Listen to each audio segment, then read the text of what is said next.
The Dani tribe inhabits the Balium Valley of Papua, Indonesia.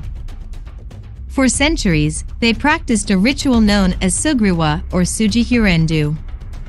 This involved cutting off the top joint of a finger as a sign of mourning for a loved one who had passed away. The practice of finger cutting was deeply ingrained in Dani culture and was seen as a way to show grief and honor the dead.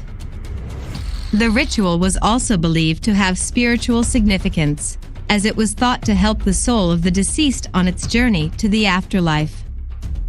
Finger cutting was typically performed by close relatives of the deceased, and it was often accompanied by mourning songs and other rituals.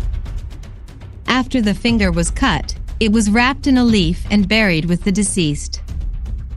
The practice of finger cutting among the Dani people gained international attention in the 20th century, particularly after the Balium Valley was opened up to outside contact in the 1950s. Some outsiders criticized the practice as barbaric and called for it to be banned.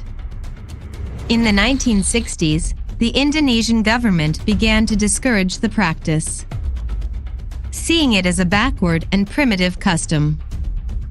Today, the practice of finger cutting has largely disappeared among the Dani people, although some older members of the tribe still remember the tradition. While the practice may seem barbaric, it is important to understand that it was deeply rooted in Dani culture and was seen as a way to express grief and honor the dead.